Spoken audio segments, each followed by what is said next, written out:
وہ گھوڑے سے کود کر اترا اور تلوار سونت کر حضرت علی رضی اللہ عنہ پر پہلا وار اتنی تیزی سے کیا کہ دیکھنے والے یہ سمجھے کہ اس کی تلوار نے حضرت علی رضی اللہ عنہ کو کاٹ دیا ہے، لیکن حضرت علی رضی اللہ عنہ یہ بھرپور وار بچا گئے۔ اس کے بعد عمر نے یہ کہ بعد دیگرے حضرت علی رضی اللہ عنہ پر متعدد وار کیے۔ حضرت علی رضی اللہ عنہ نے ہر وار غیر متوقع پینترا بدل کر بچایا۔ عمر نے تو یہ سوچا ہی نہیں تھا کہ جس جسامت اور طاقت پر اسے اتنا گھمنڈ ہے وہ ہر جگہ کام نہیں آ سکتی۔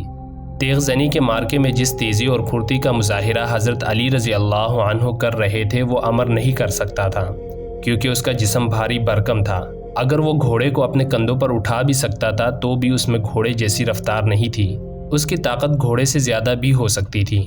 حضرت علی رضی اللہ عنہ نے اس پر ایک بھی وار نہ کیا جسے عمر نے خوفزدگی سمجھا ہو۔ وہ وار پر وار کرتا رہا اور حضرت علی رضی اللہ عنہ کبھی ادھر کبھی ادھر ہوتے رہے۔ خندق کے پار اہل قریش کا لشکر جو کہکہے لگا رہا تھا یک لخت خاموش ہو گیا، کیونکہ ان کا دیو قامت عمر وار کرتے کرتے رک گیا تھا اور خاموش کھڑا ہو گیا تھا۔ وہ ہانپ رہا تھا۔ وہ غالباً حیران تھا کہ یہ نوجوان جو قد بت میں اس کے جسم کا 20واں حصہ بھی نہیں، اس سے مرعوب کیوں نہ ہوا۔ دراصل عمر تھک گیا تھا۔ حضرت علی رضی اللہ عنہ نے جب اس کی یہ حالت دیکھی کہ وہ اپنی طاقت اتنے سارے وار کرتے کرتے صرف کر چکا ہے اور حیران و پریشان کھڑا ہے، تو حضرت علی رضی اللہ عنہ نے یہ حیران کن مظاہرہ کیا کہ تلوار پھینک کر بجلی کی سی تیزی سے عمر پر جھپٹے اور اچھل کر اس کی گردن اپنے ہاتھوں میں دبوچ لی۔ اس کے ساتھ ہی حضرت علی رضی اللہ عنہ نے عمر کی ٹانگوں میں اپنی ٹانگیں ایسی پھنسائی کہ وہ پیٹھ کے بل گرا۔ اس نے اپنی گردن چھڑانے کے لیے بہت زور لگایا، لیکن اس کی گردن حضرت علی رضی اللہ عنہ کی آہنی گرفت سے آزاد نہ ہو سکی۔ حضرت علی رضی اللہ عنہ نے اس کی گردن سے ایک ہاتھ ہٹا کر کمر بند سے خنجر نکالا اور اس کی نوک عمر کی شہرک پر رکھ دی۔ اب بھی میرے اللہ کے رسول صلی اللہ علیہ وسلم پر ایمان لے آ تو میں تیری جان بخشی کر دوں گا، حضرت علی رضی اللہ عنہ نے کہا۔ عمر بن عبدو نے جب دیکھا کہ اس کی وہ طاقت جس سے اہل عرب لرزتے تھے بیکار ہو گئی ہے تو اس نے یہ اوچھی حرکت کی کہ حضرت علی رضی اللہ عنہ کے منہ پر تھوک دیا۔ دیکھنے والے ایک بار پھر حیران رہ گئے، کیونکہ حضرت علی رضی اللہ عنہ خنجر سے اس کی شہرک کاٹ دینے کی بجائے اٹھ کھڑے ہوئے تھے۔ انہوں نے خنجر کمر بند میں اڑس لیا اور ہاتھوں سے اپنا چہرہ صاف کیا۔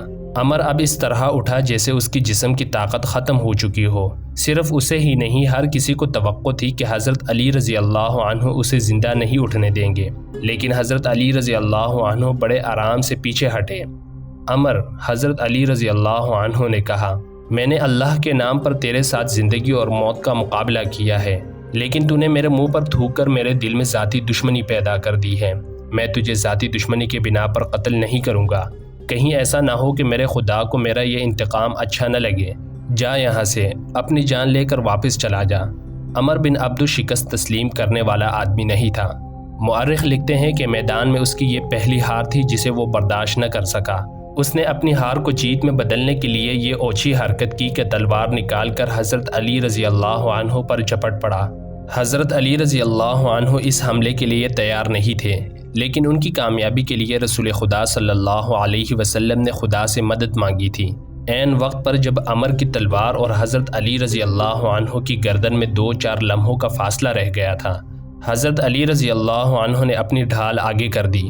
عمر کا وار اس قدر زوردار تھا کہ اس کی تلوار نے حضرت علی رضی اللہ عنہ کی ڈال کو کاٹ دیا۔ ڈال حضرت علی رضی اللہ عنہ کے کان کے قریب سر پر لگی، جس سے خون پھوٹنے لگا۔ عمر ڈال میں سے تلوار کھینچ ہی رہا تھا کہ حضرت علی رضی اللہ عنہ کی وہ تلوار جو انہیں رسول کریم صلی اللہ علیہ وسلم نے دی تھی اتنی تیزی سے حرکت میں آئی کہ عمر کی گردن کٹ گئی۔ گردن پوری نہ کٹی لیکن شہرک کٹ چکی تھی۔ عمر کی تلوار اس کے ہاتھ سے چھوٹ گئی، اس کا جسم ڈولنے لگا۔ حضرت علی رضی اللہ عنہ نے اس پر دوسرا وار نہ کیا۔ انہوں نے دیکھ لیا تھا کہ یہی وار کافی ہے۔ عمر کی ٹانگیں دوہری ہوئی، اس کے گھٹنے زمین پر لگے اور وہ لڑک گیا۔ عرب کی مٹی اس کا خون چوسنے لگی۔ خندق کے پار دشمن کے لشکر پر ایسا سکوت طاری ہو گیا جیسے پورے کا پورا لشکر کھڑے کھڑے مر گیا ہو۔ اب مسلمانوں کے نعرے گونج رہے تھے۔ عربوں کی رسم کے مطابق اس مقابلے کا دوسرا مرحلہ شروع ہو گیا تھا۔ مسلمانوں کے ایک جیش نے اکرمہ اور اس کے باقی سواروں پر حملہ کر دیا تھا۔ قریش کے ان سواروں کے لیے بھاگ نکلنے کے سوا اور کوئی چارہ نہ تھا۔ وہ خیریت سے پسپا ہونے کے لیے لڑے۔ اس مارکے میں قریش کا ایک آدمی مارا گیا۔ اکرمہ نے اپنا ایک گھوڑا خندق کی طرف موڑ کر بھاگ نکلنے کے لیے ایڑ لگائی۔ خندق پھلانگنے سے پہلے اکرمہ نے اپنی برچھی پھینک دی۔ ان میں سے ایک سوار جس کا نام خالد بن عبداللہ تھا خندق کو پھلانگ نہ سکا۔ اس کا گھوڑا خندق کے اگلے کنارے سے ٹکرایا اور خندق میں جا پڑا۔ وہ اٹھ کر کنارے پر چڑھنے کی کوشش کرنے لگا لیکن مسلمانوں نے اس پر پتھروں کی بوچھاڑ کر دی اور وہ وہیں ختم ہو گیا۔ رسول کریم صلی اللہ علیہ وسلم نے حکم دیا کہ خندق کے اس مقام پر مستقل پہرے کا انتظام کر دیا جائے کیونکہ وہاں سے خندق پھلانگی جا سکتی تھی۔ دوسرے دن خالد اپنے گھوڑ سوار دستے میں سے چند ایک جانباز سوار منتخب کر کے خندق عبور کرنے کو چل پڑا۔ خالد رک جاؤ، ابو سفیان نے اسے کہا، کیا تم نے کل اکرمہ کے سواروں کا انجام نہیں دیکھا؟ اب مسلمانوں نے وہاں پہرے کا اور زیادہ مضبوط انتظام کر دیا ہوگا۔ کیا یہ بہتر نہیں کہ لڑے بغیر واپس جانے کی بجائے تم میری لاش میرے گھوڑے پر رکھ کر مکہ لے جاؤ؟ خالد نے کہا، اگر ہم ایک دوسرے کے انجام سے ڈرنے لگے تو وہ دن بہت جلد طلوع ہوگا جب ہم مسلمانوں کے غلام ہوں گے۔ میں تمہیں نہیں روکوں گا میرے دوست، اکرمہ نے خالد سے کہا، لیکن میری ایک بات سن لو، اگر تم میری شکست کا انتقام لینے جا رہے ہو تو رک جاؤ۔ تمہیں قریش کی عظمت عزیز ہے تو ضرور جاؤ۔ آج مدینہ کی طرف جاتے ہوئے خالد کو وہ لمحے یاد آ رہے تھے۔ اسے نہ اس وقت یہ خیال آیا تھا نہ آج کہ وہ یہ جانتے ہوئے بھی کہ خندق عبور کر کے بھی مارا جائے گا، نہ عبور کر سکا تو بھی مارا جائے گا، کیوں خندق کی طرف چل پڑا تھا۔ وہ 16 مارچ 627 عیسوی کے دن کا تیسرا پہر تھا۔ خالد چند ایک منتخب سواروں کے ساتھ خندق کی طرف بڑھا۔ اس نے خندق پھلانگنے کے لیے کچھ فاصلے سے اپنے گھوڑے کو ایڑ لگائی، مگر اس مقام کے پہرے پر جو مسلمان کہیں چھپے بیٹھے تھے انہوں نے تیروں کا مینا برسا دیا۔ خالد نے لگام کو پوری طاقت سے کھینچا اور اس کا گھوڑا خندق کے عین کنارے پر جا رکا۔ خالد نے گھوڑے کو پیچھے کو موڑا اور اپنے تیر اندازوں کو بلا لیا۔ اس نے سوچا تھا کہ اس کے تیر انداز مسلمانوں پر تیر پھینکنے چلے جائیں گے جس سے مسلمان سر نہیں اٹھا سکیں گے اور وہ خندق پھلانگ لے گا، لیکن مسلمانوں نے تیر اندازی میں اضافہ کر دیا۔ مسلمان تیروں کی بوچھاڑوں میں تیر چلا رہے تھے۔ خالد کو پسپا ہونا پڑا۔ خالد اس انداز سے اپنے سواروں کو وہاں سے ہٹا کر دوسری طرف چل پڑا جیسے اس نے خندق پر ایک اور حملہ کرنے کا ارادہ ترک کر دیا ہو۔ مورخین جن میں ابن حشام اور ابن سعد قابل ذکر ہیں لکھتے ہیں کہ یہ خالد کی ایک چال تھی۔ اس نے چلتے چلتے اپنے سوار جیش میں مزید سوار شامل کر لیے۔ اس نے سوچا یہ تھا کہ اسے پسپا ہوتے دیکھ کر مسلمان پہرے دار ادھر ادھر ہو جائیں گے۔ اس نے ادھر دیکھا، وہاں اسے کوئی پہرے دار نظر نہ آیا۔ اس نے اپنے دستے کو خندق کے کم چوڑائی والے مقام کی طرف موڑ کر سر پڑ دوڑا دیا۔ خالد کی یہ چال صرف اس حد تک کامیاب رہی کہ اس کے 3-4 گھوڑ سوار خندق پھلانگ گئے۔ ان میں خالد سب سے آگے تھا۔ مسلمان پہرے داروں نے انہیں گھیرے میں لے لیا۔ قریش کے جو سوار ابھی خندق کے پاس تھے ان پر مسلمانوں نے اتنے تیر برسائے کہ انہیں پسپا ہونا پڑا۔ خالد اور اس کے سواروں کے لیے مسلمانوں کے گھیرے سے نکلنا بہت مشکل ہو گیا۔ یہ زندگی اور موت کا معرکہ تھا جو خالد نے گھوڑا دوڑا کر اور پینترے بدل بدل کر لڑا۔ اس کے سوار بھی تجربہ کار اور پھرتیلے تھے۔ ان میں سے ایک مارا گیا۔ خالد اب دفاعی معرکہ لڑ رہا تھا۔ اس نے کئی مسلمانوں کو زخمی کیا جن میں سے ایک شہید ہو گیا۔ آخر اسے نکلنے کا موقع مل گیا اور اس کا گھوڑا خندق کو پھلانگ گیا۔ اس کے جو سوار زندہ رہ گئے تھے وہ بھی خندق پھلانگ گئے۔ اس کے بعد قریش میں سے کسی نے بھی خندق کے پار جانے کی جرت نہ کی۔ اکرمہ اور خالد کے ناکامی کے بعد قریش اور ان کے دیگر اتحادی قبائل کے لشکر میں مایوسی جو پہلے ہی کم نہ تھی اور بڑھ گئی، خوراک نہ ہونے کے برابر رہ گئی تھی۔ ابو سفیان جو اپنے اور دیگر تمام قبائل کے لشکر کا سالار اعلیٰ تھا پہلے ہی ہاتھ پاؤں چھوڑ بیٹھا تھا۔ خالد، اکرمہ اور صفوان نے یہ ظاہر کرنے کے لیے کہ ان کا لشکر زندہ و بیدار ہے یہ کارروائی جاری رکھی کہ وقتاً فوقتاً خندق کے قریب جا کر مسلمانوں کی خیمہ گاہ پر تیر برساتے رہے۔ اس کے جواب میں مسلمانوں نے تیر اندازوں کو خندق کے قریب پھیلا دیا جو اہل قریش کی تیر اندازوں پر جوابی تیر اندازی کرتے رہے۔ تیروں کے تبادلے کا یہ سلسلہ صرف ایک دن صبح سے شام تک چلا۔ اہل قریش، غطفان اور دیگر قبائل جس محمد صلی اللہ علیہ وسلم کو شکست دینے آئے تھے وہ محمد صلی اللہ علیہ وسلم کسی ملک کے بادشاہ نہیں تھے، وہ خدا کے رسول صلی اللہ علیہ وسلم تھے۔ خدا نے انہیں ایک عظیم پیغام دے کر رسالت عطا کی تھی۔ آپ صلی اللہ علیہ وسلم نے خدا سے مدد مانگی تھی۔ خدا اپنے رسول صلی اللہ علیہ وسلم کو کیسے مایوس کرتا؟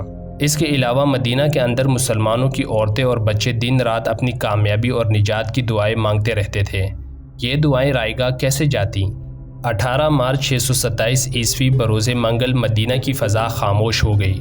سردی خاصی تھی، ہوا بند ہو گئی، موسم خوشگوار ہو گیا، لیکن یہ طوفان سے پہلے کی خاموشی تھی۔ اچانک آندھی آ گئی جو اس قدر تیز و تند تھی کہ خیمے اڑنے لگے، جکڑ بڑے ہی سرد تھے۔ آندھی کی تندی اور اس کی چیخوں سے گھوڑے اور اونٹ بھی گھبرا گئے اور رسیاں تڑوانے لگے۔ مسلمانوں کی اجتماع گاہ صلہ کی پہاڑی کی اونٹ میں تھی، اس لیے آندھی انہیں اتنا پریشان نہیں کر رہی تھی جتنا مکہ کے لشکر کو۔ قریش کھلے میدان میں تھے، آندھی ان کا سامان اڑا رہی تھی، خیمے اڑ گئے یا لپیٹ دیے گئے تھے۔ لشکر کے سردار اور سپاہی اپنے اوپر وہ کپڑا ڈال کر بیٹھ گئے تھے جو ان کے پاس تھا۔ ان کے لیے یہ آندھی خدا کا قہر بن گئی تھی۔ اس کے چیخوں میں قہر اور غضب تھا۔